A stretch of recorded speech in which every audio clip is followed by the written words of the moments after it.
Moja katrca 4x4 je dobila. Leto.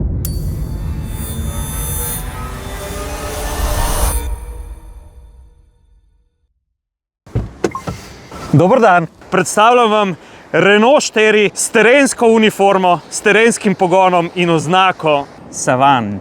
Zdaj pojmo pa nazaj. Katrca ima bogato 4x4 zgodovino. Leta 1981, če se ne motim, je katrca prišla na Dakar, auspuh je imela čez streho, 4x4 pogon, pa prišla je na stopničke. Drugače ime Savan pa izhaja iz 60-ih let, ko je katrca takrat postala praktično prvi križanc, ki je združila različne lastnosti avtomobila. Seveda je sledil tudi 4x4 pogon. Vse ostalo je zgodovina. In danes smo tukaj ekskluzivno atmosferci z novo Savanko. In ni samo šminka, kar pomeni, da je avto dobil dodatni električni motor na zadnji osi, moči 50 konjičkov, skupno sistemsko moč pa 200 konjičkov. Gre res za totalno ekskluzivo. Tu je konceptni avto. Se pravi, Renault še ni prižgal zelene luči, da bo ta avto narejen. Ampak glede na to, kako dokončno izdelan je ta avto, jaz ful navijam, da bi ta avto postal serijski avto. Lahko zdaj par podrobnosti še pokažem. Zanimivo je, da so avto razširili, ne? Se pravi, dubuje terenske boke, na vsaki strani je 1 cm. Ampak glej, Ciril, tale odbojni element pogledaj, veš? Klej včasih v Parizu ali pa pri elementih narave nasloneš, kdaj je tak avto. Pol normalno. Ground clearance, ne?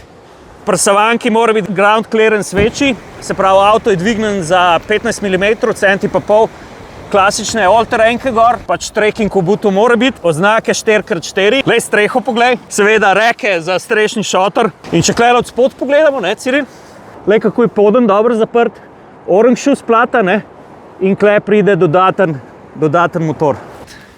Preklenjalo vsak večer jo pokrijemo, zato ker je konceptni avto. Trenutno se še nič ne ve okrog pogona, razen tudi 4x4. Jaz sem prepričan, če bo ta avto serijski avto, da se bodo poigrali tudi z elektroniko, kar pomeni, da bo skoraj zagotovo imela kakšen torque vectoring, kakšno elektronsko zaporo, diferencijala, saj veste, tisto, kar dela na ABS pa ASR sistem. Tehničnih podrobnosti res ne izdajo v tem trenutku nič in bo vse znano 1. decembra.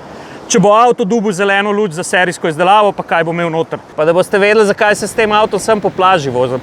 Prvič zato, ker je za take stvari narejen, drugič, ker je pa tu koncepten avto, pa mi z njim sploh ne smemo na cesto. Vse veste, telefončki, bog ne daj, da bi se kaj naredilo, kakšen kontakt, kakšna prometna nesreča, se pravi, čuva se jo kot otročka. Ciril, peva not. Glej, ni tak malo lovskega recikliranega usnja, tak vzorček za srajčko, ne? Tak jagerski zic. Razen takih style oznak, kot jih vidiš tukaj, ki meni dajo upanje, da bo res ta avto postal serijski avto, je zdaj edina novost, kar ti jo lahko pokažem v voznikovem delovnem prostoru oziroma pri upravljanju all-terrain program terenski. No, pa kar sem ti hotel tudi na tej terenski grafiki pokazati, da gre res za popolno konceptno vozilo. Vidiš, da v grafiko ni vdelana katrca. Vidimo pa tukaj elektronski kompas, bočni naklon po vzdolžni osi, pa seveda tale zadeva obeta, ki se bo pa pokazal torque vectoring oziroma prenos vlečne moči med sprednji pa zadnji kolesni par. Očitno se bo dalo tudi v resnih pogojih iz 100% gnanih koles spredaj 100% spraviti tudi nazaj. Ciril, pa lej, tole prestavno ročico poglej. Renault je tudi v tehnologiji e-tech oziroma pri svojih električnih vozilih pokazal, da razmišlja korak naprej. In meni je všeč, da prvič, avtomobili niso podobni kot jajce jajcu, drugič, da so se naslonili na to svojo tradicijo in tretjič, da če se že gremo elektrifikacijo pogonov, da ponudimo tisto svobodo, ki jo pač kupec oziroma voznik rabi, potrebuje in uživa. Jaz, če bi jo zdaj lahko odpeljal, bi jo točno v taki barvi, samo moram se pa še pozanimati, kako je s kljuko. Ker 4x4 katrce brez kljuke ven, jaz si pa ne predstavljam.